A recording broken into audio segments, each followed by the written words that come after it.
Welcome back to all the participants. We are already done with our first segment of the webinar, which is the technical talk by our sponsor cum partner, the Jaipur Saint Goban. And now we are going to start our second segment of today's webinar called Where Are the Women Architects? Again, I would like to inform that the sign-up code will be given at the end of today's webinar session. So without further ado, I will pass this platform to our moderator, Architect Nur Shahida. The floor is yours.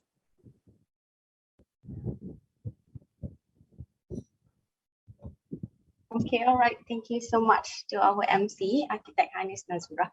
Bismillahirrahmanirrahim. Assalamualaikum warahmatullahi wabarakatuh. And a very good morning, everyone. Welcome to the online platform of our webinar IDOL.Ar session with a very, I can say, hot pink topic. And thank you to all participants who have been with us since 9 o'clock. And thank you also to those who just joined us. We appreciate your valuable time for spending your Saturday morning rather than watching TV or Netflix, spending time with family or do some gardening activities, but you choose to be with us to listen to a sharing session on where are the women architects. Thank you again. At the early term of the committee meeting, we discussed our activities and events, and when it came to discussion to IDOL.Ar session that we have today, we strongly believe that we should follow the theme as well and line up women architect from PAMSo chapter as the speaker, as the moderator, and also the MC. By the way, again, I'm Nur Shahida, senior lecturer in UTM, also a committee member of PAMSo chapter, and I'm honored to be the moderator for this webinar session. When looking back at the past, while I was still studying, I still remember in my batch, the number of male and female is almost the same, almost equal or perhaps more female. And even nowadays, based on the enrollment data of architecture program in UTM, we have quite a balanced percentage. But I also wonder when it comes to practice, the number of women architects decrease. Well, we know that architecture is a male-dominant profession, and the same pattern also happened in our country, in Malaysia, a male-dominant field. So we know that women architects face a lot of challenges where mostly they receive low salary compared to men, and then issues on sexual harassment, and etc. etc. There's a lot of questions arise on this matter. What happened? Why? And where are the women architects again? So we will be hearing this sharing session from Architect SAMSIAH of this topic. But before that, allow me to introduce our speaker. Architect SAMSIAH is an alumna of UTM Diploma Architecture Program in 1994 and also an alumna of Greenwich University, UK in 1998. Currently, she is a senior lecturer in University of Technology Malaysia. At the same time, the principal of SAMSIAH Architect, director of Synergy Tech Consults in Berhad, and also Deputy Director 1 of Institute Sultan Iskandar UTM. While looking at her biography, there's a lot of roles she played at one time, right? So Architect SAMSIAH also recently has been featured in Berita Architect for August issue, giving her opinion and sharing on gender equity. I can say she's an amazingly beautiful Iron lady from the south. So without further ado, let's hear the sharing session from Architect SAMSIAH. Architect SAMSIAH, how are you? Hi, Shahida. Thank you. Okay, I'm really excited to listen to your sharing. So are you ready? Yeah. Okay. Give me a minute so that I can share my slides.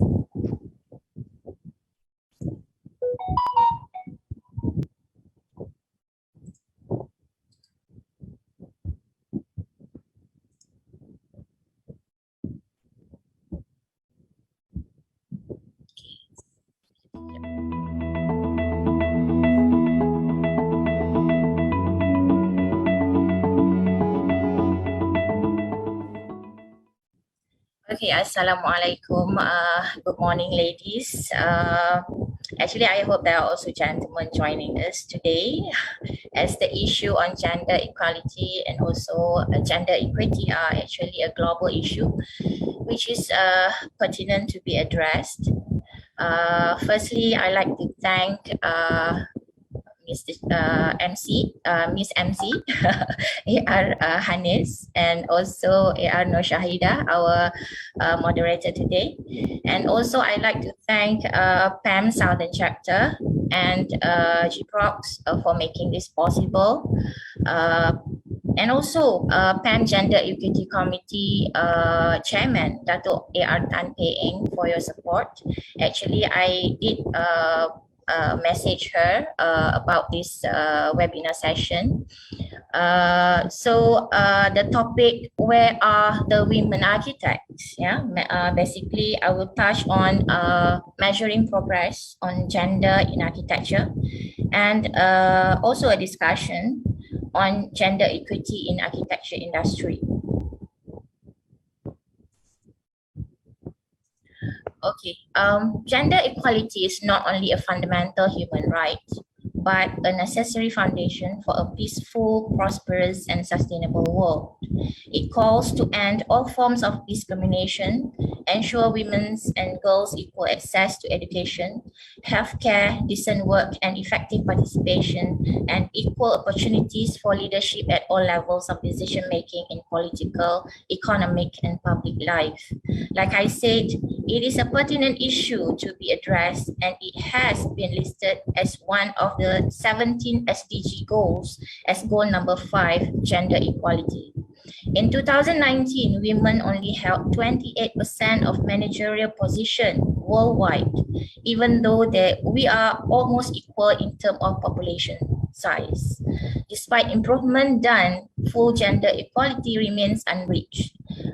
Before COVID-19 and after the pandemic, it is worsened, as survey has recorded that increase in violence against women and girls, and 70% of the frontliners are women. Women also bear additional household burdens during the pandemic. You know, we have to assist our kids' PDPR, we have to stay at home, you know, take care of the kids while at the same time working, take care of the elderly, and so on.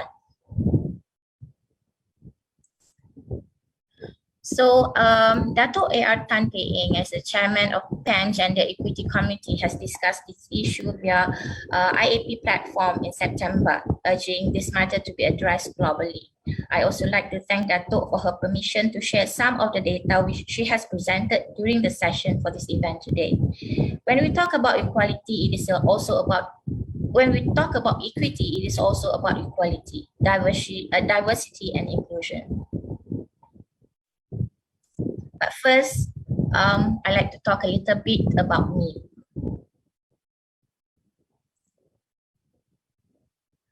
Okay, these are basically the list of things that I'm doing right now, that I'm involved in. So, but bear in mind, this is not arranged by the means of the most important and the less important. Everything is important here for me. Everything is a priority. So basically, I was a UTM graduate for LAM Part 1 through Integrasi Seni Bina in 1994-95. So perhaps roughly you can work out how old I am right now. Went to work at DP Architect JB and pursue my RIBA Part 1 in Kent Institute of Art and Design in 1996-97, and Greenwich University for RIBA Part 2 and Diploma in Architecture. I came back during recession in 1998, and I remember how difficult it is to get a job at that time. Everyone who called for the interview tell me I was too green. You are too green, you know, a graduate architect. And some offered an internship, meaning work for free. I just accepted any job offer. I remember I worked at Guardian for a few months before I landed a job. And after I got a job at a small architect's firm in KL for merely 1K per month. No overtime paid, even we have to work till morning come sometimes. It's just a cutthroat situation. Every end of the month, I borrow money from my sister to make ends meet. I know some of the young graduate also faces the same problem, but I survived and learned a lot. One firm I can barely last for 1 month. because after a while they said that, oh, we don't have anything for you, basically. So I got retrenched. So I do face those things during my early days. Yeah. So young graduates, don't worry. Yeah. Your journey is still long ahead. Yeah. After almost 1 year, I joined DBKL as a project architect. Yeah, I like to thank DBKL, especially my former boss. I don't know if he's watching or not, but I like to thank Cik Abdul Rahman, AR Abdul Rahman Abdullah, for giving me so much opportunity, his guidance. DBKL also sponsored me for my part 3 and the courses I took, and I passed actually in single attempt in 2007.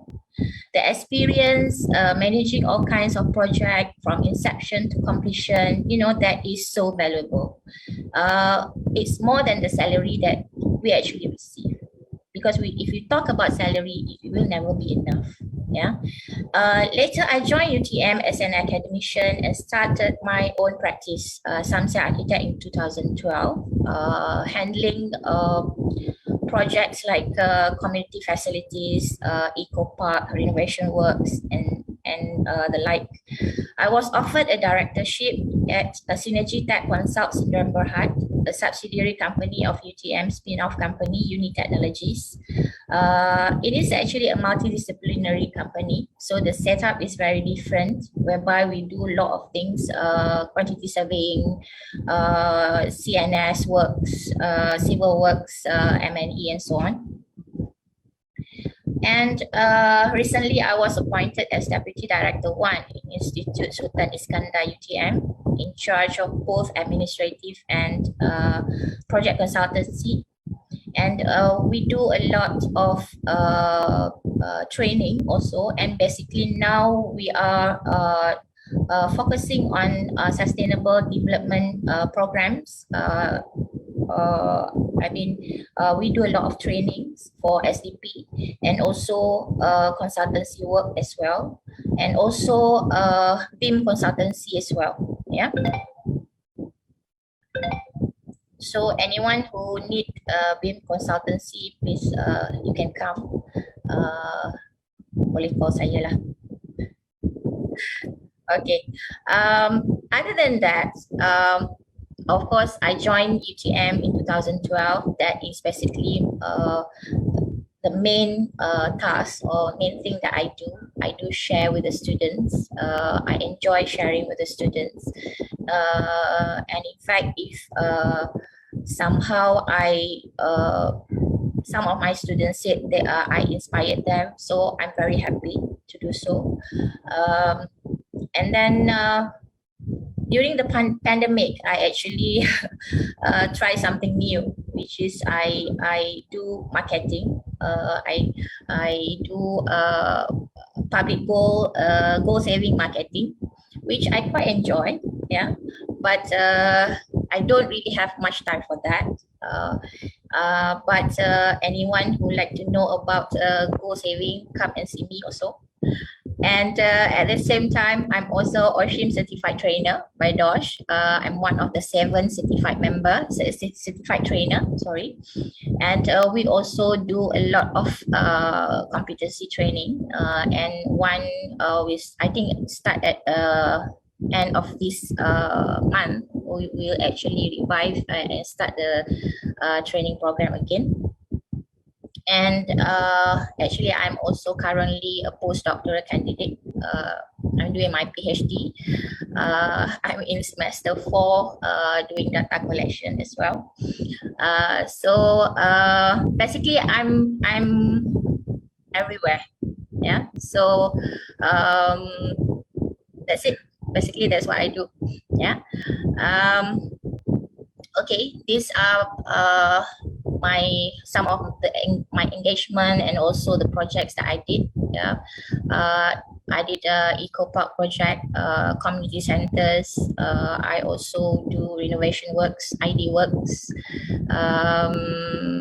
and I also actively involved in PAM competition.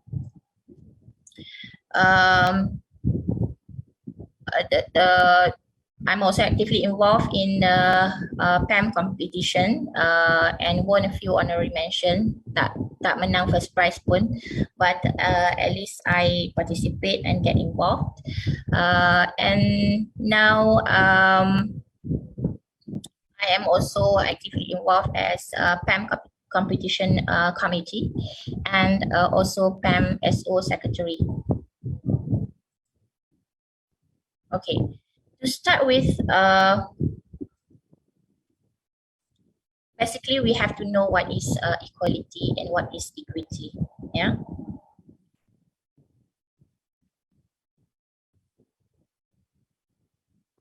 Okay, this slide says it all about equality and equity. There are always unequal access to opportunities, therefore inequality.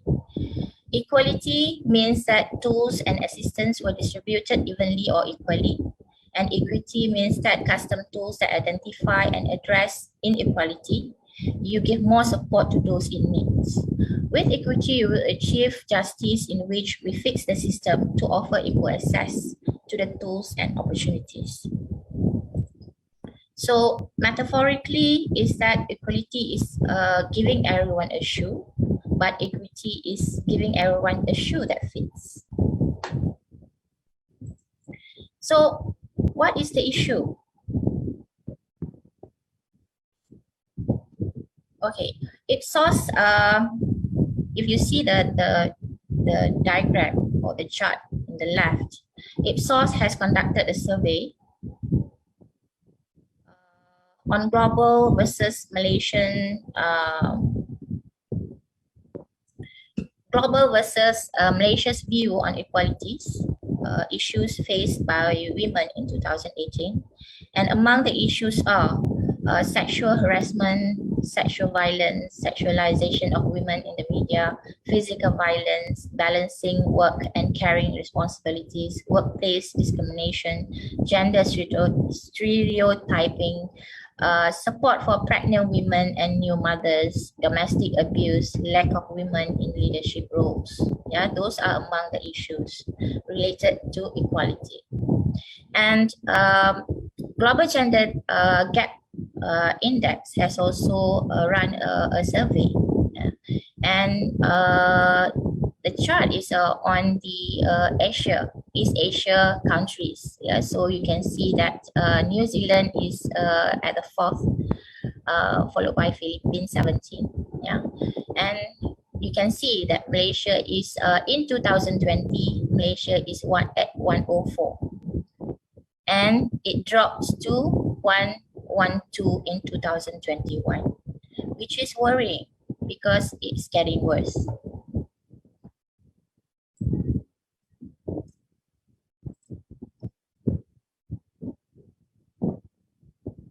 So, like many professions in the United States, architecture has a long-standing history of being a male-dominated field. But it is actually a global phenomenon. Yeah? From its inception, the discipline has not been accessible for all people. In 2014, the Association of Collegiate School of Architecture investigated disparities between men and women in the areas of representation, inclusion, and recognition. Yeah, so where are the women? This one is based on the education, yeah, architectural education. So you can see that women actually comprise 3 out of every 10 deans, 7 out of every 20 assistants or associate deans, 1 out of every 3 department heads, 6 out of every 19 directors and chairs. There has not been any survey done in Malaysia yet on this area. And also architecture highest honors. You can see that from this chart. Yeah. Over the years, we are getting women being recognized for high achievement in the profession starting from the 90s. Before that, that is not possible. AIA, Pritzker's, Topaz, Medallion, and ACSA, but the percentage is very low compared to the male. You can see the chart. Yeah.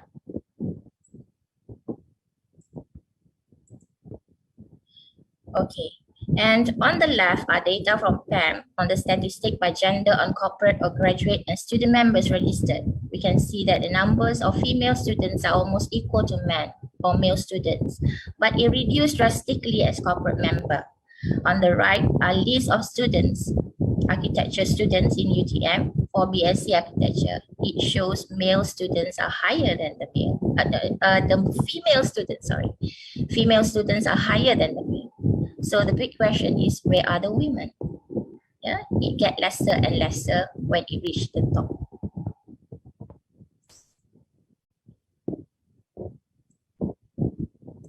We need to support women and to retain them in the profession. At the university, about 50% of students in architecture are women, and 35% of those women graduate to the profession. However, only 20% progress as registered architect, as I mentioned just now.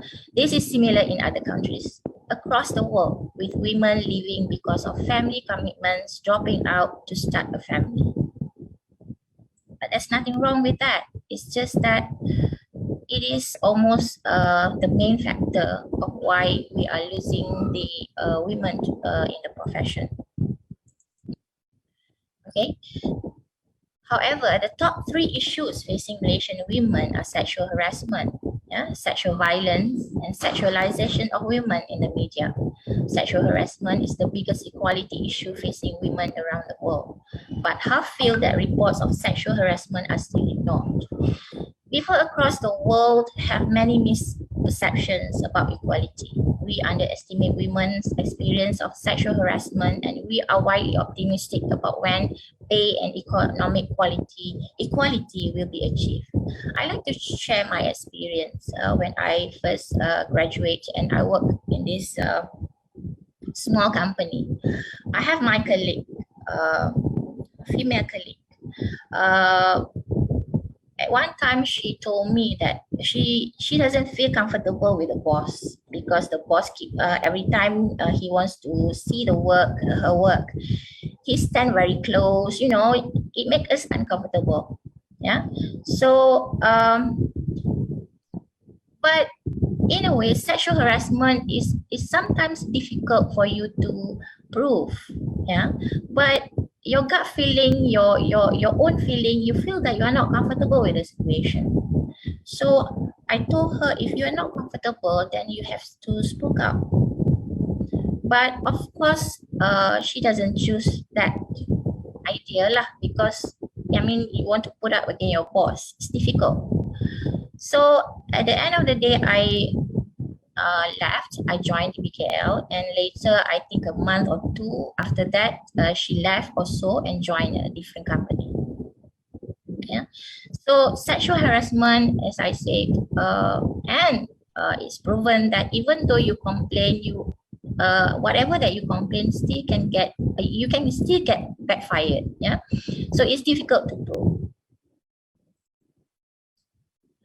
Okay, and if you can see here in Malaysia, female employees get paid less than their male counterparts. So you can see here in Malaysia, monthly salaries and wages of Malaysian employees by occupation.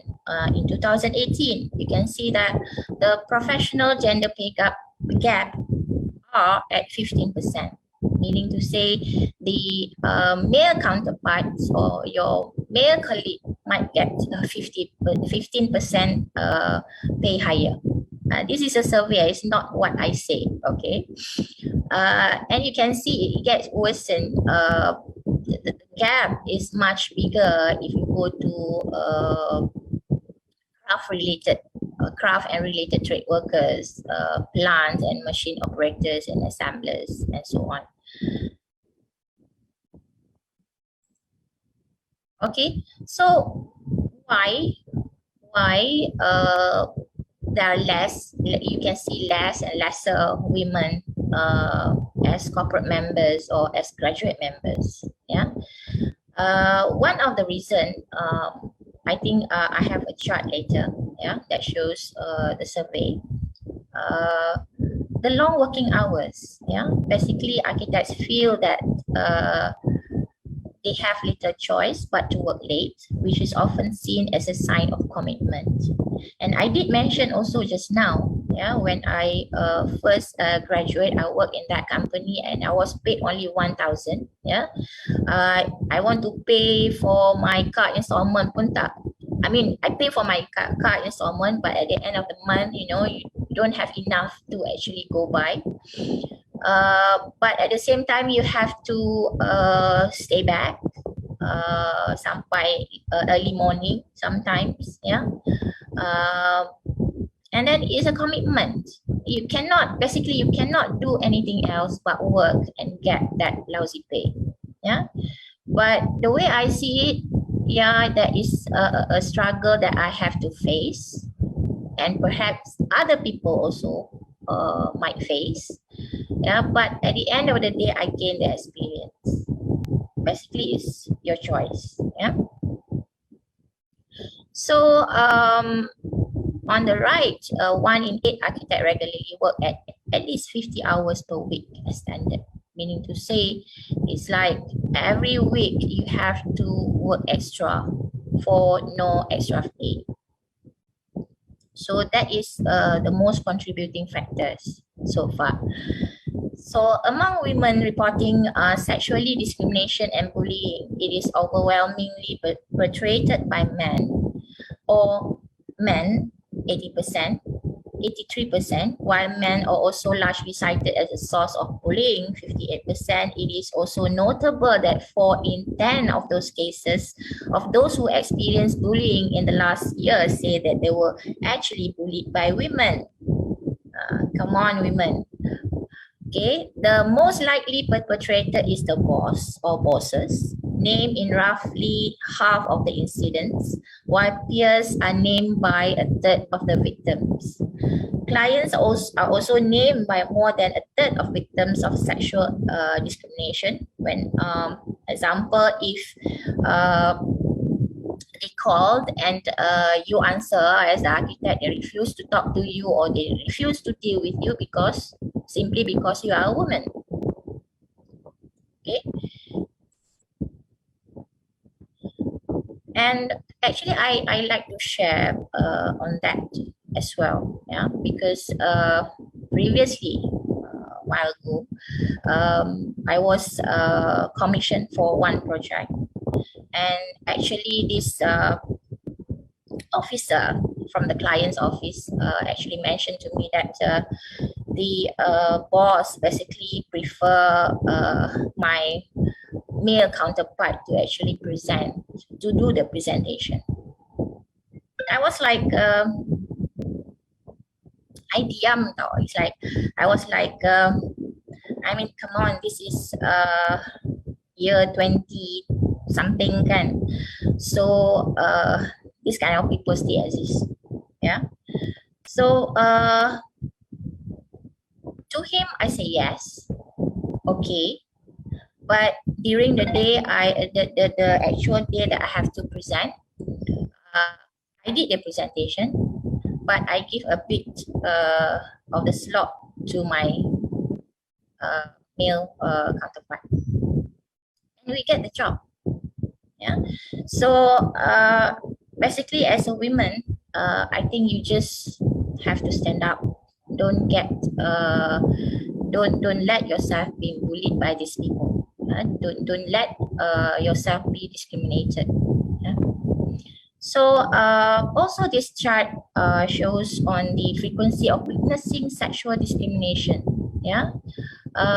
So 30% of women said very infrequently. Yeah. But for male, they said 23% says that very infrequently. Yeah. So sometimes the bosses or the male counterparts or male colleagues tends to disregard women.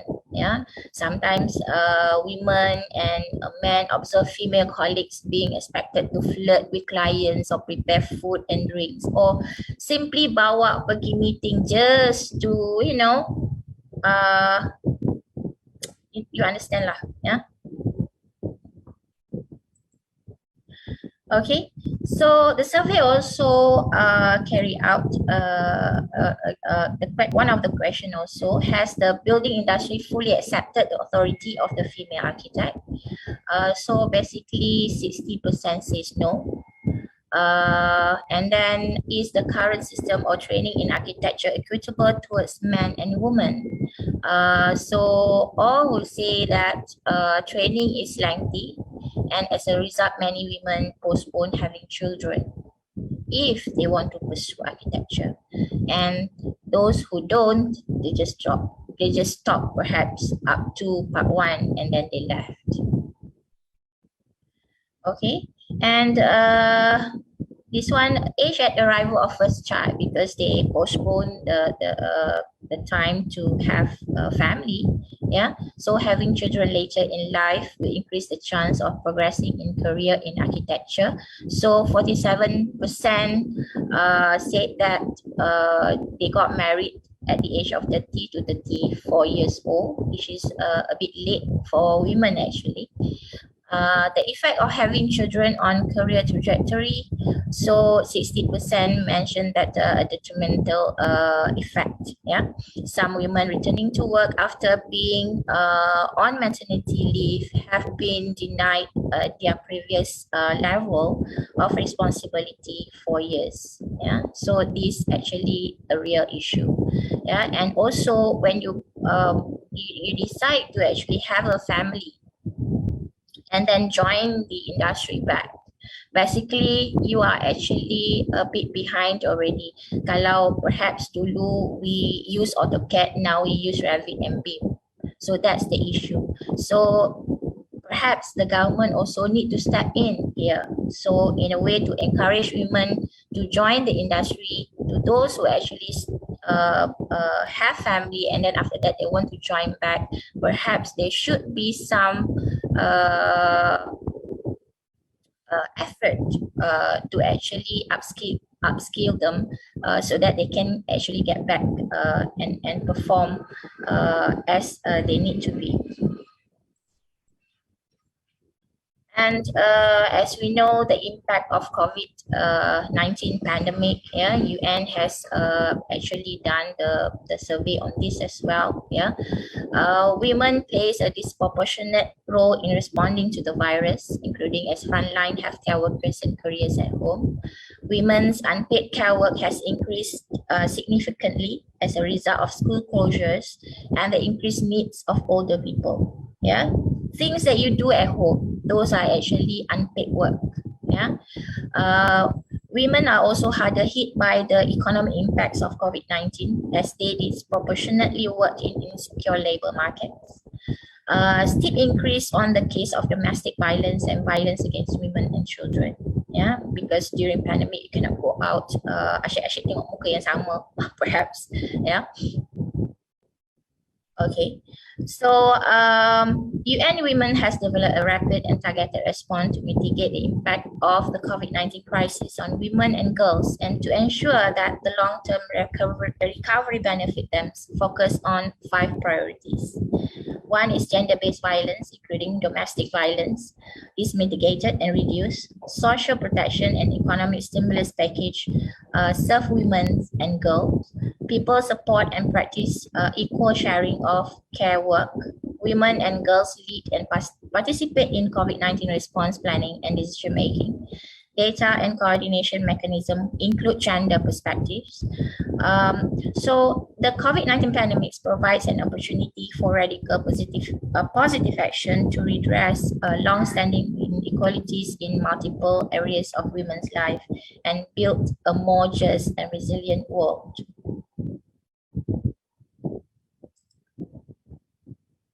Okay, so these are the top 40 architects in the world. Yeah, so if you Google, you can only find Zaha Hadid to be on the first page. And then if you look on the overall, you can see 2 women listed, which is Jean Gang and also Zaha Hadid. So where are all the women? So if you want to see more women, perhaps you Google for the famous architect in the world. then you find 3, including Denise Scott Brown. So 3, okay? So looking back on architecture history, there are 10 most overlooked women architects. Big names like Le Corbusier, Miss Wright, and Kahn often had equally inspired female peers, but the rigid structure of society meant that their contribution tends to be overlooked. Mariam Mahoney, among them are Mariam Mahoney Griffin, who was not only of the first licensed female architects in the world, but was the first employee of Frank Lloyd Wright. Wright, who hired Mahoney in 1895, being his first employee, Mahoney exerted a considerable influence on the development of the prairie style, while her watercolor rendering soon became synonymous with Wright's work.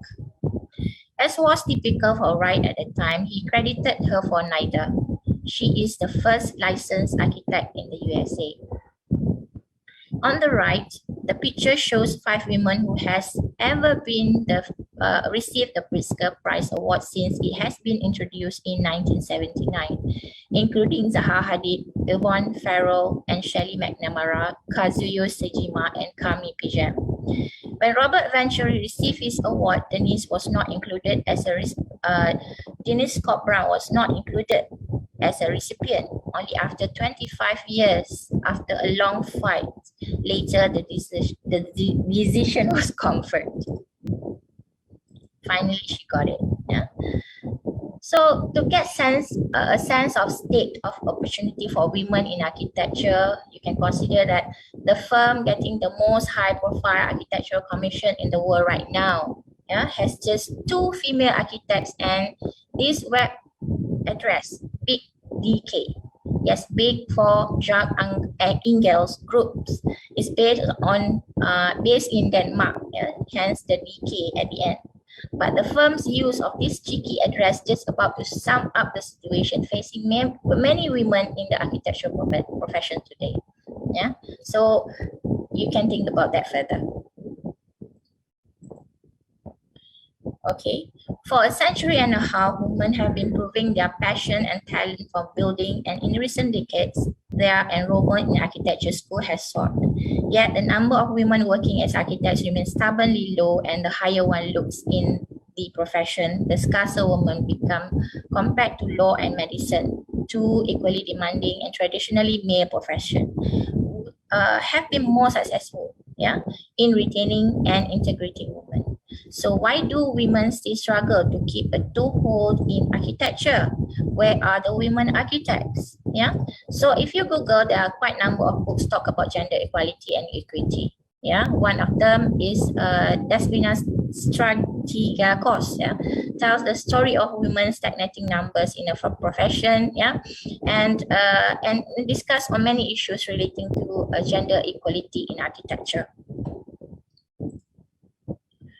Okay, so there's been a provocative examination in the past and current and potential future roles of women in the profession begins with the backstory revealing how the field has dodged the question of women's absence since the 19th century. It then turns to the status of women in architecture today and the serious and threshold they face. If we look back, you feel like it's hard today, but you just imagine in the 1950s how hard it is. Yeah, it's something that I cannot imagine. Yeah, and actually, Stragikos dia ada buat satu social survey, with Mattel. They produced this Barbie doll, based on profession. So one of them is architects Barbie. So they also do a survey lah, basically what this Barbie should wear, the feedback and so on. So what they get is that it should be the image, the image of an architect, the feedback from the public, So the moral is that if the architect's Barbie get a stocking, then more power to her. But ultimately, she is for kids, not adults. And it is the politic of the sandbox that I hope to influence. I look forward to the day when little girls claim hard hats and construction site as just another part of their everyday world. That is by Strategica Course. Susah nak sebut nama dia. Yeah. So she also said that women need to continue on to be licensed professional and keep contributing their talents to the architectural realm so that there will be more role model, yeah, for the young girls, young generation to look at, to become an example, yeah.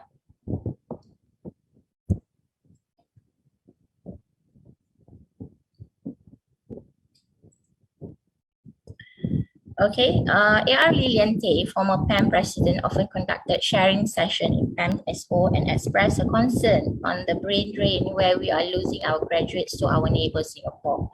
Lilian also mentioned that particularly in Asian countries, the expectation of women is to do the usual family roles, so a lot don't continue in the profession, and that's why we see a few women in the industry, hence the low percentage of corporate members in PAM. I also have this video that I like to share, but it's a long video, but perhaps I will stop it halfway. Yeah.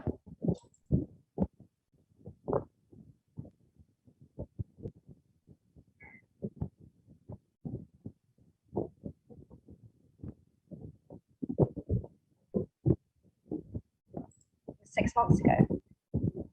And the more I've spoken about feminism, the more I have realized that fighting for women's rights has too often become synonymous with man-hating.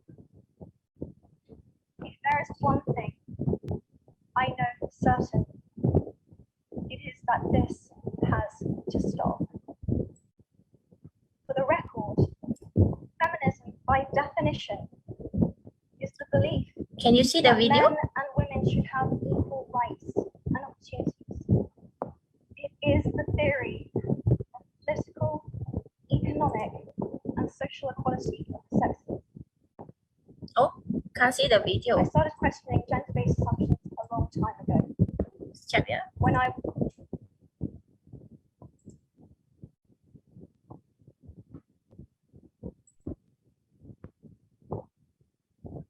Okay, I can't.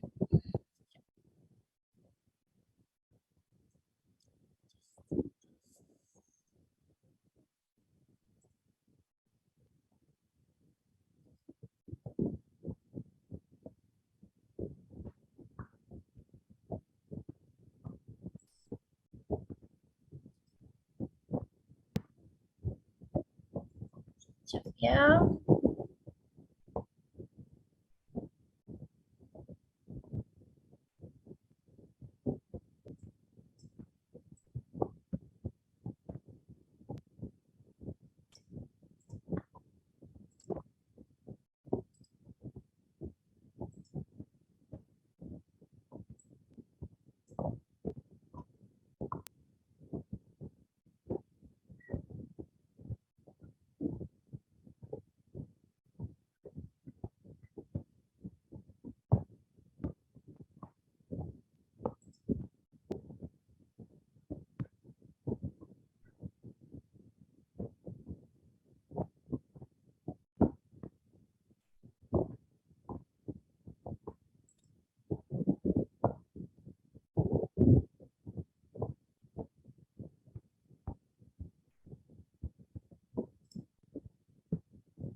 Sekejap saya adjust ya.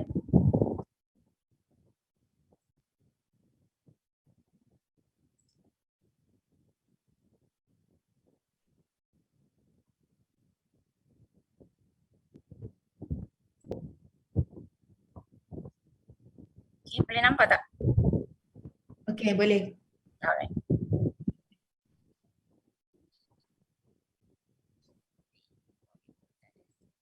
has too often become synonymous with man-hating. There is one thing I know for certain. It is that this has to stop.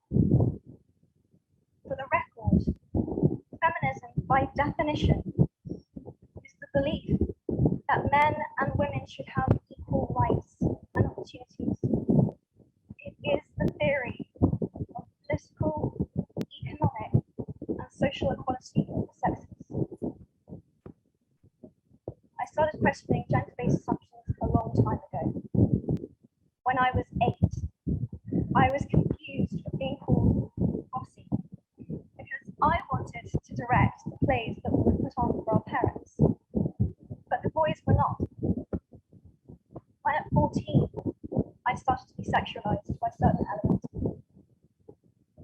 When at 15, my girlfriends started dropping out of their beloved sports teams because they didn't want to appear muscly.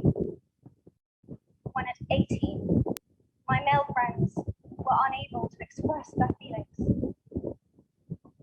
I decided that I was a feminist, and this seemed uncomplicated to me. But my recent research has shown me that feminism has become an unpopular word. Women are choosing not to identify as feminists. Apparently, I am among the ranks of women whose expressions are seen as too strong, too aggressive, isolating, and anti-men, unattractive. Why has the word become such an uncomfortable one? I am from Britain, and I think it is right that I am paid the same as my male counterparts. I think it is right that I should be able to make decisions about my own body.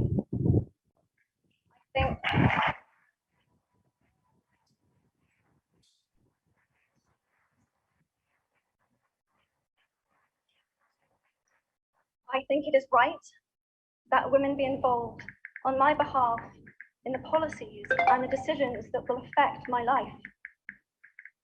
I think it is right that socially I am afforded the same respect as men.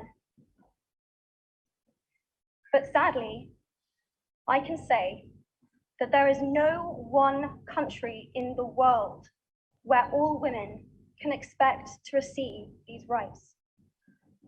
No country in the world can yet say that they have achieved gender equality. These rights I consider to be human rights, but I am one of the lucky ones. My life is a sheer privilege because my parents didn't love me less because I was born a daughter. My school did not limit me because I was a girl.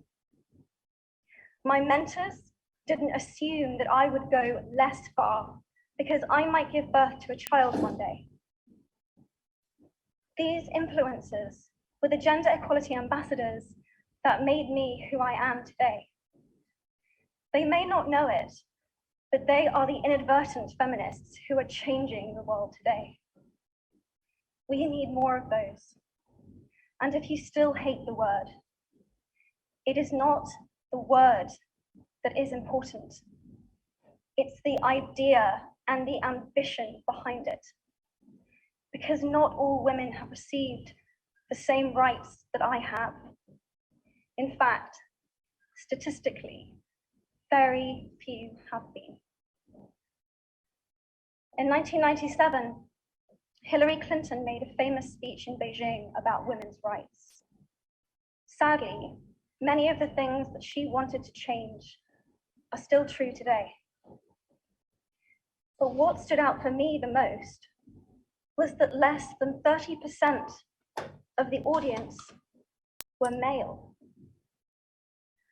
How can we affect change in the world when only half of it is invited or feel welcome to participate in the conversation?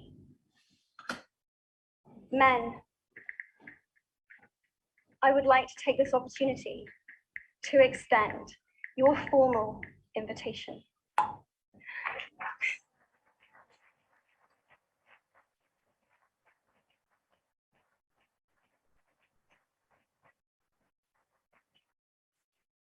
gender equality is your issue too. Because to date, I've seen my father's role as a parent being valued less by society, despite my needing his presence as a child as much as my mother's. I've seen young men suffering from mental illness, unable to ask for help, for fear it would make them less of a man or less of a man. In fact, in the UK, suicide is the biggest killer of men between 20 to 49, eclipsing road accidents, cancer, and coronary heart disease. I've seen men made fragile and insecure by a distorted sense of what constitutes male success. Men don't have the benefits of equality either.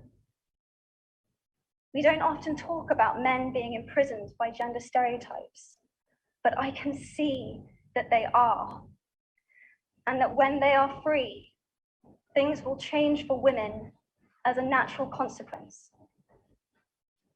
If men don't have to be aggressive in order to be accepted, women won't feel compelled to be submissive.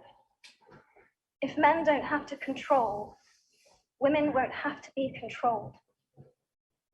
Both men and women should feel free to be sensitive. Both men and women should feel free to be strong.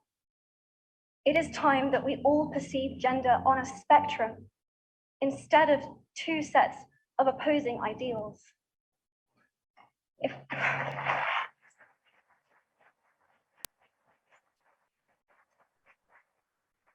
we stop defining each other by what we are not and start defining ourselves by who we are, we can all be freer. And this is what he, she is about.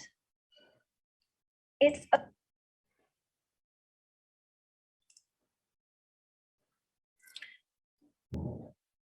So, okay, that is a very good speech by Emma Watson. Siapa yang tengok di apa tu Harry Potter? I doubt ada yang tak pernah tengok Harry Potter. Yeah. So basically what she said is actually gender equality. For some countries, they said it will take like 75 years. Yeah. Some countries, they said during their lifetime, they will see gender equity. They will achieve gender equity and so on. Yeah. So okay, so and again, yeah, this is just now I said there's a survey by Malaysian Architecture Association, PAM, on gender equity. So basically, work-life balance and long working hours becomes the main factor that one does not want to pursue architecture, be it male or also female. Yeah, so basically sama. Yeah, so the main factor for one not to pursue the profession again is basically lack of flexibility, time to start family, and lack of women role model, lower pay, and that also becomes the next contributing factor. Yeah, just like I said just now, yeah, pay gap. Kalau female professionals, the pay gap basically is 15%. Yeah. So with that, what is the way forward? Yeah. So we need to discuss this. It's not something that we just tolak tepi and things gonna get better, but we don't do anything. Yeah. Because what people say, if you remain the same, the result will be the same. Yeah. So as I said just now, nearly half of the people globally, 47%, thinks that equality between men and women will be achieved in their lifetime. So before their, meaning to say before their mati, that gender equality will be achieved, which basically does not match current estimate by World Economic Forum. Yeah, dia kata 217 years at the current rate of progress. Where are we 217 years from now? dah tak ada. Yeah, so the average guess across countries is that it will be achieved in 35 years. Malaysia kata 20 years or less. So I hope it's true. Okay. So according to gender data gap also, kita tengoklah apa action ya.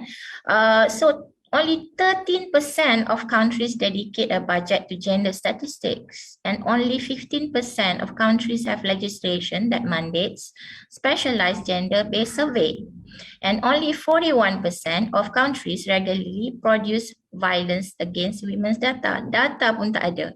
Yeah, so how do we move forward? Yeah, so this is true SDG juga, because SDG goals number 5 on gender equality, they mentioned that through our flagship program, Making Every Woman and Girl Count, UN Women aims to bring about a radical shift in how gender statistics are created, used and promoted at the global, regional and national level. So basically, we have to work together.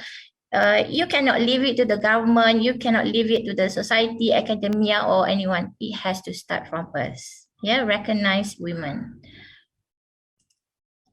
Okay, so these are the targets by SDG goal. You can actually Google SDG goal 5 and the targets. So basically, one of them, end discrimination, end of violence against and exploitation of women and girls, value unpaid care and promote shared domestic responsibilities, ensure full participation, leadership and decision making, equal rights to economic resources, property ownership and financial services, promote empowerment of women through technology. Yeah, so we get a special grant ke apa kan, so to actually get women the know-how, get them proper training to get back into the working world. Yeah. Okay, so effort by PAM, Pertubuhan Arkitek Malaysia, in conjunction with the International Women's Day 2021, the PAM Gender Equity Special Committee 2021-2022 has initiated a special edition e-newsletters to commemorate women's architects who have contributed tremendously in their respective ways to architecture fraternity. And also PAM has issued a declaration on gender equity in architecture. Yeah, so among others are ownership and leadership in the architecture profession, including recognition of a wide range of contribution and achievements, new succession strategies and new models for progression to partners, owners, roles, participation as employees in the architecture profession, including matters such as equal pay, equal responsibility, meaning full part-time work, more flexible career pathways, flexible working conditions, and retentions of women in the profession. So if you talk about flexible working conditions, ada tak office kita? We start from our environment. Office kita, do we provide space for women to actually have their privacy? Contohnya breastfeeding mothers, do they have a space to do that? Yeah, and so many things. And in fact, dekat PAM pun, actually feel free to go to courses, join courses, and you can bring your babies. Yeah, because I was made to understand that there will be facilities for it. Actually, I dah 2 tahun pun dah tak pergi PAM Center, so I don't know now, yeah, because of the pandemic.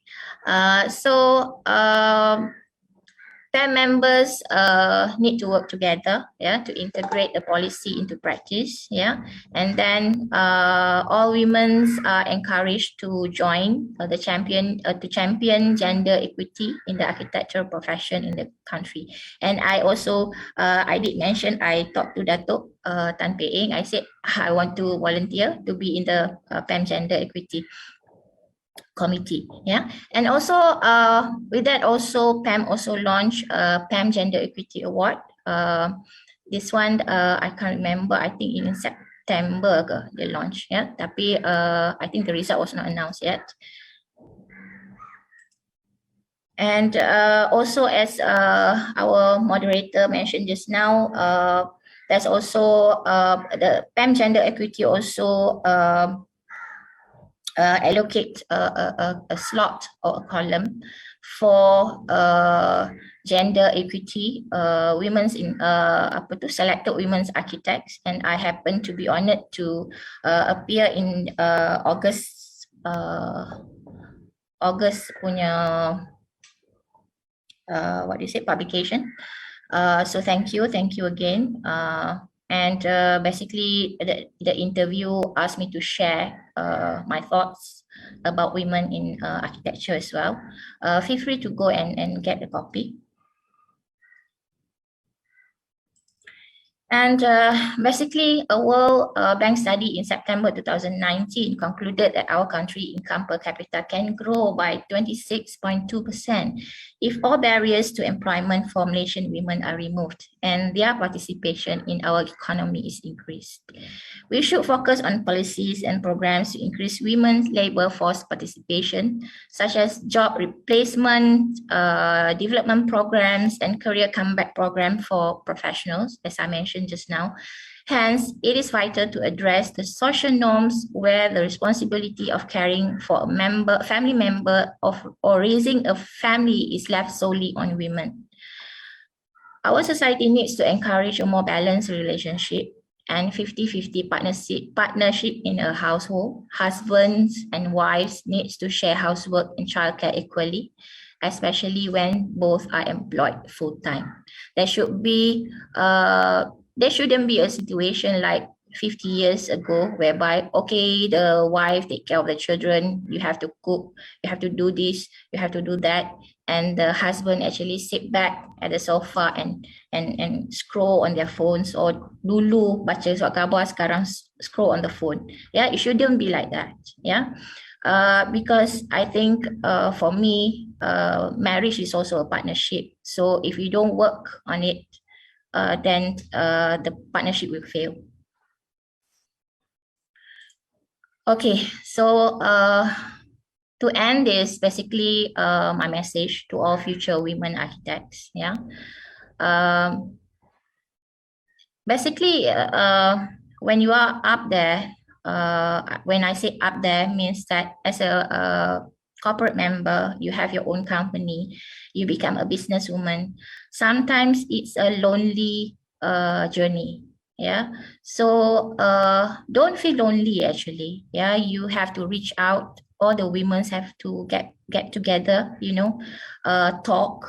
Yeah, because a businessman pernah cakap dengan saya, ya, if you face a tumbling block, if you face a wall along your journey, you go out. Yeah, you go out and talk about your problem. You don't just sit there, and because if you sit there and doing nothing, nothing will come and help you. Yeah, because actually that's true. When you go out and talk to people, they will suggest things that you can do, you know. So perhaps you will find solutions of your problem, for your problems. Yeah. So basically, don't let discrimination hold you back. Yeah, that's the main thing. Pursue your dreams and passion, then all these challenges are easier to overcome. Yeah, don't let people discriminate you. Bila orang ejek you atau say something bad to you, you pun like, you know, you feel down, you feel like disappointed, you retreat. Yeah, so bila you retreat, that is your weakness. You show your weakness. Yeah, stand up. Yeah, stand up doesn't mean you have to shout, you have to fight them, especially the male. Takkan you nak pergi gaduh kan? No. Yeah, so this happens to me when I manage project. I think all the others won't face this. Sometimes you are the only woman in the room. Yeah, so sometimes your voice is not that loud. You nak marah pun orang tak dengar sometimes because everybody is talking. Yeah, so use your poise, use your integrity, use your, you know, your character as a woman. Yeah, you don't have to shout even if you're angry. Yeah, just let them talk, and then bila dia orang habis, you say, okay, dah habis, let me talk. Okay, so don't let anyone tell you you can't, and most importantly, you don't tell yourself I can't. but always say, how can I? How can I do it? How can I solve this? How can I reach that? You know, it's important to focus on professionalism, passion, and integrity, and always strive to deliver the best in what you do. Be the most excellent. Be prepared to put in the hard work to pursue your passion and fight for what you believe in. And as we know, respect is not demanded. You cannot demand respect, yeah, but you have to earn it. Okay, and for those young women out there, yeah, staring up at the architecture rising above Malaysia today and wondering where or how they can play their part, yeah. Again, more advice from me, yeah. You cannot actually waste your time crying, whining, you know, for the unfairness, because life is unfair. You have to stand up and put up the fight. Memang tak ada fairness in life. So you look at the people who actually raised and reach their you know their ambition. Yeah, not even perhaps bukan architect pun.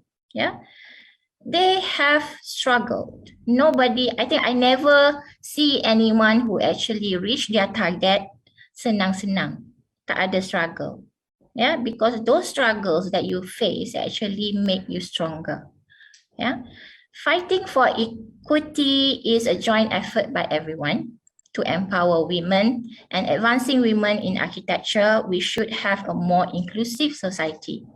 People should recognize you for your ideology and capability and promote the culture of diversity and inclusivity. Yeah, recognize everybody. Yeah, jangan orang kata stereotype, you know, perempuan tak payahlah buat ni. Yeah, that kind of thoughts. And then the one thing that I paling tak suka, sorry to say, not everybody lah, male colleagues ataupun whatever officers from somebody they always like to openly share dirty jokes in front of you just to intimidate you. Sort of like you'll be quiet because you cannot join in that dirty jokes. Yeah. So that is something that I hate most sometimes. Yeah. Gender equality and equity start from home. Yeah. So basically we as parents, yeah, be the ambassador of gender equality to your children, and the world become a better place because it has to start from home.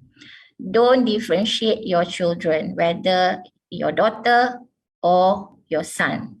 Give them equal rights, give them equal opportunity to decide what they want to do in their life. Yeah, don't stereotype, don't say no, you cannot, you perempuan tak boleh lah buat macam tu, you tak boleh lah jadi ni. Yeah, when you say a lot of tak boleh or you can't, then you limit them. Okay, that is about parenting. It's another issue. Okay, so this issue is not only for men, it's not of men versus women. It's all about passion, talent, and vision. Whether that you would be a man or a woman is not important. It is about equality and equity.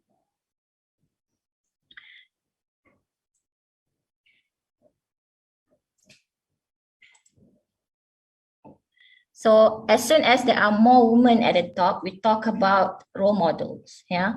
Issues about inequality and underrepresentation, etc. will change. Yeah, dissolving the old boys network, yeah. This all the old boys club lah, yeah, architecture ni. Yeah, we have to break that. It's not about gender specification. Architecture does not belong to certain gender. Yeah, you have to include this.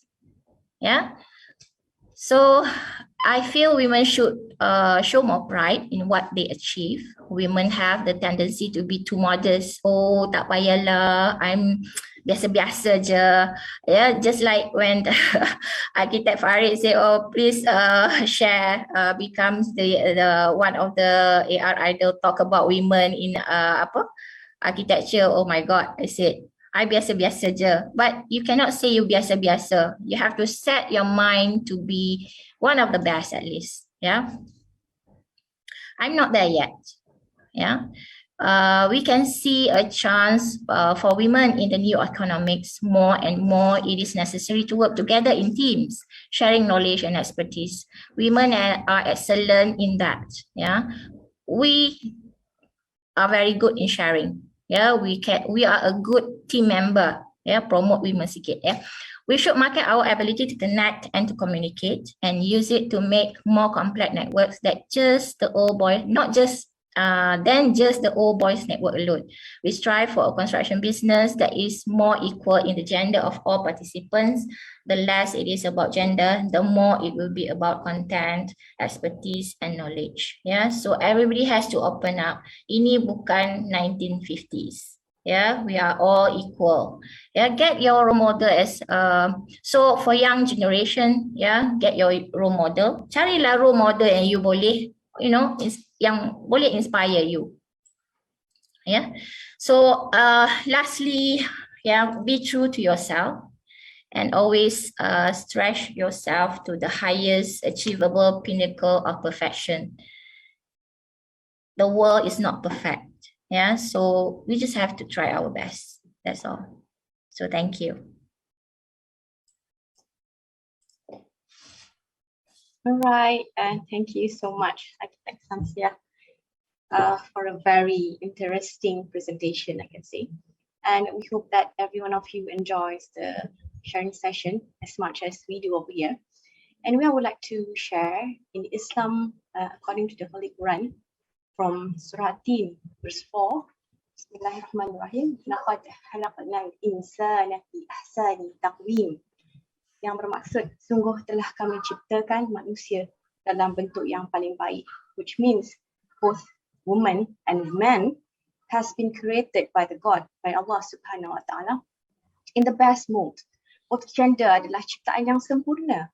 And in this verse tidak ada menyatakan lelaki itu lebih baik dari wanita atau sebaliknya. We are equal. And according to the world statistic, the number of men and women are roughly equal. 50.4% of the world population are men, and 49.6% of the world populations are women. So it's the difference is about 0.4%. Right. So from the sharing that we have heard just now, I can say that society's perception in general sees women as much less deficient than men. And this leads to the issue that we have less women architects, specifically in Malaysia. All right, so now we will take questions from the floor. We have participants who have raised hand during the presentation, maybe too eager to ask something. Architect, town planner Chia Pengkian, perhaps the technical team can help to unmute architecture. Architecture, you may ask your question now.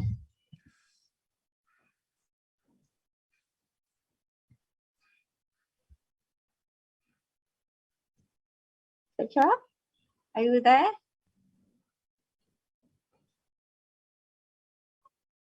Okay, anyway, while waiting for architecture to respond, I would like to ask Architect SAMSIAH a question. Is that okay? Okay. All right. Looking at your biography, you're doing a lot of things, right, at one time. So how do you organize your time and tasks as well as diverse role in balancing your life and career? Okay, actually I do get that question a lot. Yeah, because some also sort of like thought that I semua nak buat lah. So basically I like to try new things. Yeah. So for me, I think like everybody got 24 hours a day, and it's just a matter of how you manage your time. And mostly you need to have passion in what you want to do or what you are doing.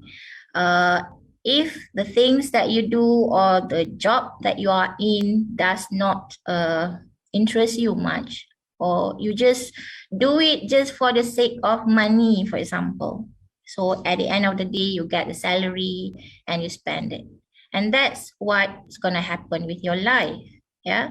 But for me, I think I like to do what I really interest in. I like to try new things. For example, I did mention I even actually dah jadi gold dealer dah pun. Yeah. So when I told people I'm a gold marketing, gold dealer marketing, I joined that marketing company, they laughed. Yeah. But actually from there, I learned a lot about marketing. Yeah, I joined the courses, so it's not just about money. Yeah, it's how you face people, how you interact with people, So I learned a lot from that. And basically, again, it's time management, and you have to know what is the priority. Yeah, so sebab priority ni, it goes with amanah as well. Yeah, so for me, I teach in UTM, so I take that as my main priority because saya digajikan untuk menjadi lecturer and sampaikan atau jalankan tanggungjawab saya.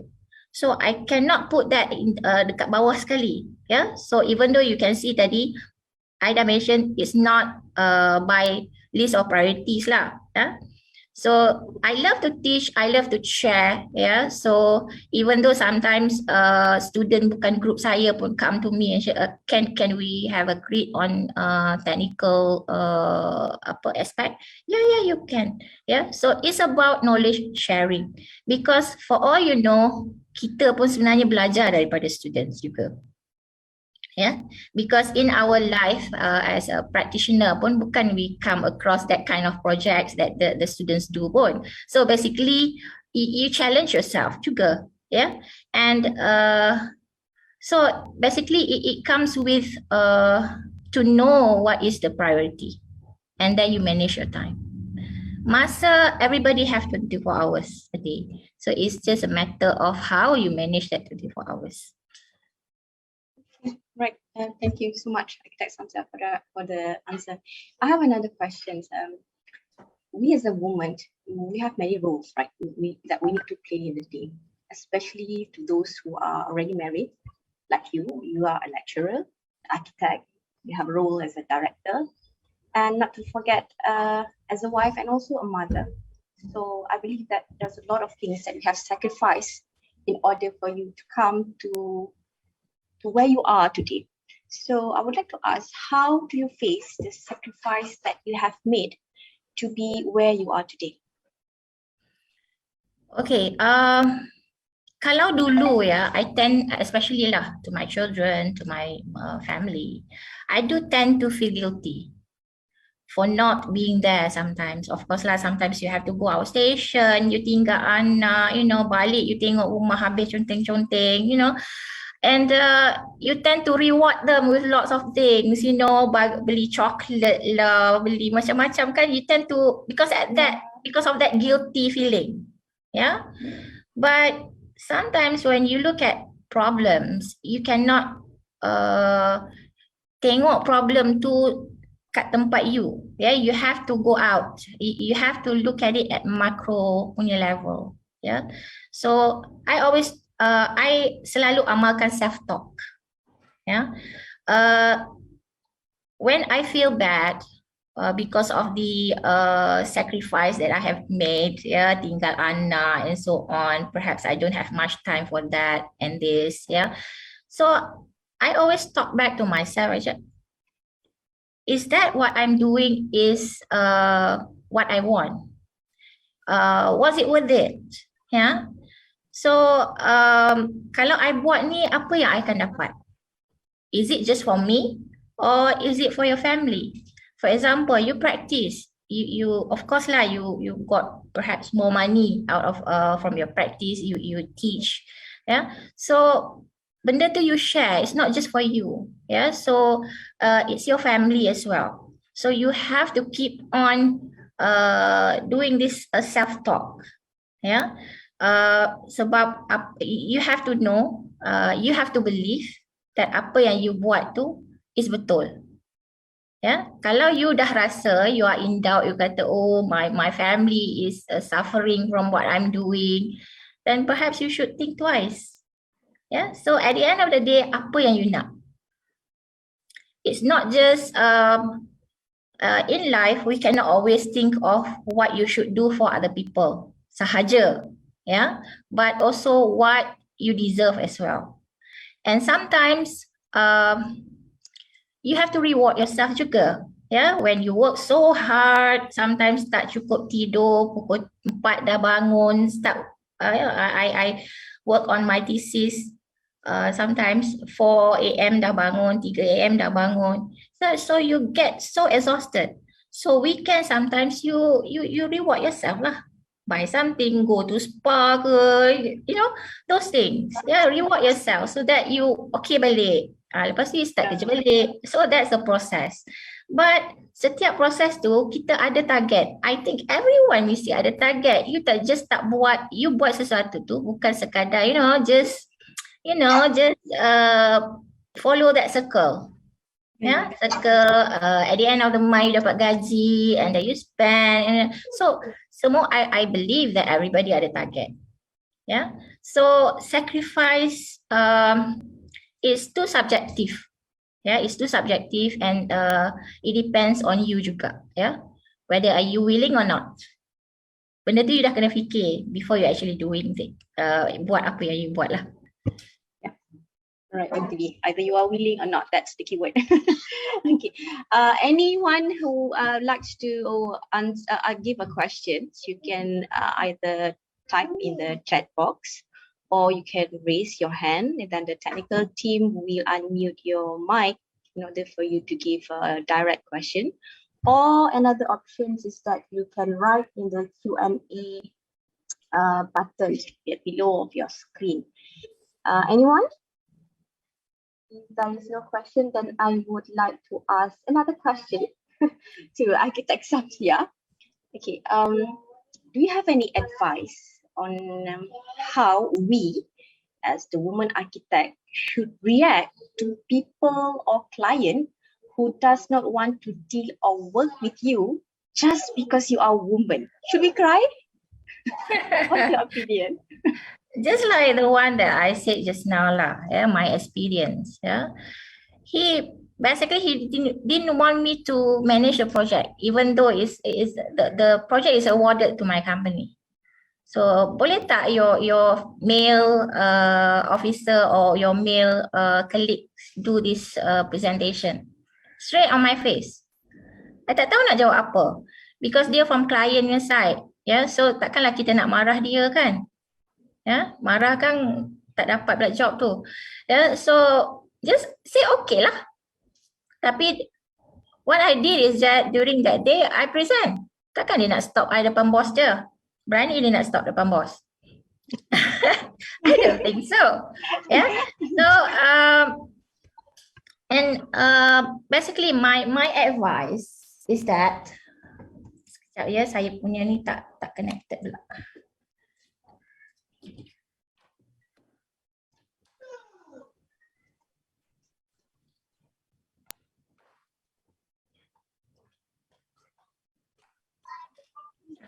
Rupanya bateri laptop tak connected. Oh, okay. Charger, sorry. Nasib baik tak padam terus. Okay.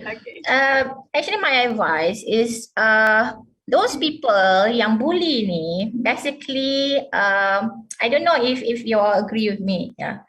Those bullies, they want to see you they want to see you lemah. Yeah, they want to intimidate you, basically.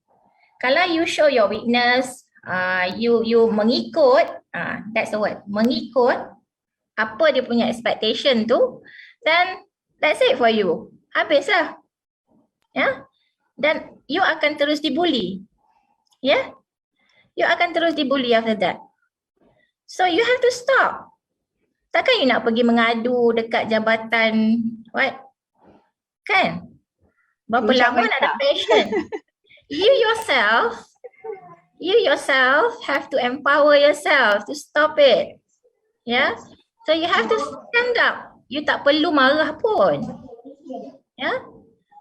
You tak perlu marah pun. Just perhaps kalau dia tu your colleague ataupun your boss, yeah, perhaps you can just say, actually I don't like to be treated that way. Tak perlu marah kan? But that sentence is very strong. Kalau dia tak faham lagi, I tak tahulah manusia jenis apa. Yeah? So memang dia ada problem. You are not the one yang having problem. You are not the one, you are not the problem, but the other part, the one who actually give you the problem is actually having problem. So that's his problem lah. Kenapa you want to submit to that situation? Yeah. Okay. Okay? Great. Thank you so much, Architect SAMSIAH. As you said earlier on in your slides, okay, when you talk about the challenges that faced by the woman architect, especially on the sexual harassment, I would like to know what is your opinion and advice to those who face this issue of sexual harassment. Frankly speaking, I have gone through this situation at the early days of my career. So at that time, I just don't want to talk much. I just left the company and go somewhere else. But you know, this has been something that is quite an issue. And recently, as a student, remember when cikgu buat dirty jokes, and then when she posts, and then dia pula yang kena balik. So there is something wrong about this. So what is your opinion and advice? Yeah, actually, as I said just now, you tak boleh tunjukkan you submit to that. You tak boleh jadi mangsa dalam keadaan tersebut. Yeah, you have to be. You have to say to yourself, I refuse to be the victim here. Yeah, so you have to act. So the first thing that you need to do, you tengok pada keadaan. What is mungkin the possible way to do it? Do you really love your job there if it's a working environment? Do you love your job there? Or perhaps, yes, the easiest way that people do is basically find other company. Just don't deal with that guy, he's sick. Yeah, basically. Yeah, but what you can do also is, kalau you kata, oh, I love this job. I've been working for so many years. I make progress, for example. Yeah. So speak up. First thing that you do is speak up. If he's a gentleman, he will stop. He will appreciate you more. Yeah. Tapi dia kalau he's sick, then lodge a report. First thing that you need to do is lodge a report. Because whether or not if it's a physical thing or it's a verbal thing, it is a crime. Yeah. So selalunya bila we do in any occasion, yeah, if we do police report, then dia akan takut. Yeah, because of course dia sayang dia punya reputation. Yeah, they don't want to damage their reputation. Yeah. And in fact, kalau you buat aduan dekat labor punya ni, jabatan ni, in fact, there's so many things. Kalau if it's proven, yeah, the case is proven, banyak benda yang you actually claim. Yeah, damages that you can claim. But it need to be proven lah, whether or not you want to go through that, you have to ask yourself lah. Yeah, but first thing you need to do is lodge a report, or perhaps get a lawyer to write a letter, example, scare them, yeah, show your rights there, yeah. So jangan duduk balik nangis. But of course lah, when you face that kind of situation, you rasa depressed and you cry. Tapi jangan nangis lama-lama. Any problem pun, I do cry when I have problems. I'm not that Iron Lady yang tak ada tears. Yeah, but don't spend too much time crying. Yeah, you have to get out and face the problem. Okay. Yeah. All right. I couldn't agree more with the Architect SAMSIAH. We need to move forward. Don't just hang at one situation too long, and then just move, because it is their problem, not us. If they have a problem with the woman, so let it be. So we must prove that we are equal and we are also good and at par with them, right? Anyway, thank you so much, Architect SAMSIAH, for answering all those questions from me. And one of the questions is actually from somebody that posted to me privately.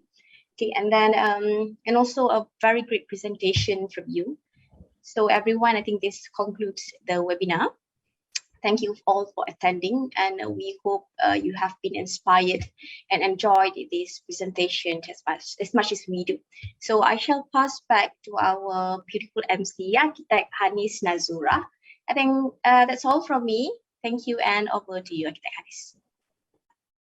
Thank you so much. Thank you, Architect Shaida and also Architect SAMSIAH for a remarkable sharing and interesting lineup today as it gathers 3 women architects, including me, and in one platform. So I hope this sharing will be motivational approach to women out there in pursuing their career as an architect. It's not easy, but I can say that it's all worth it if you have the passion.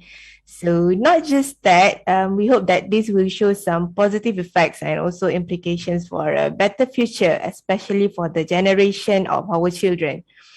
Before we end our today's webinar and also before we display our sign-out code, I would like to invite all speakers, committee members, as well as our partners from Jaipur Saint Goban to open up your camera, and can we take pictures?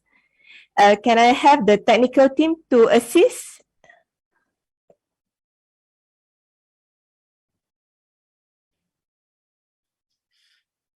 Okay, can we have our partners as well to open up your cameras?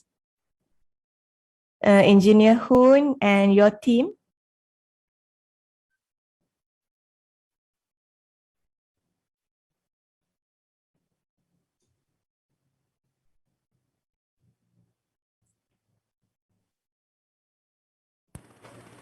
Okay, all right.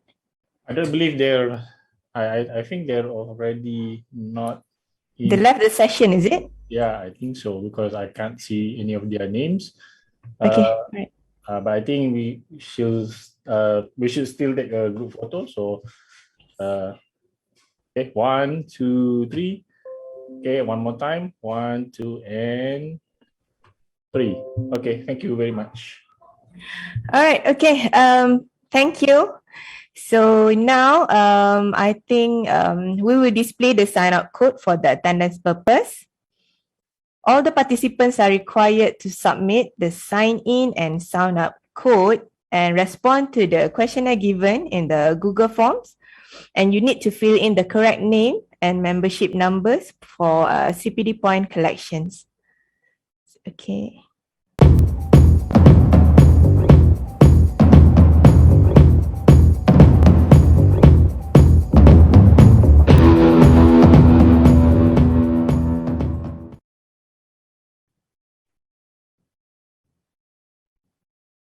Again, you can find the Google Forms for the attendance at the chat box, and do fill in the sign in and sign out code.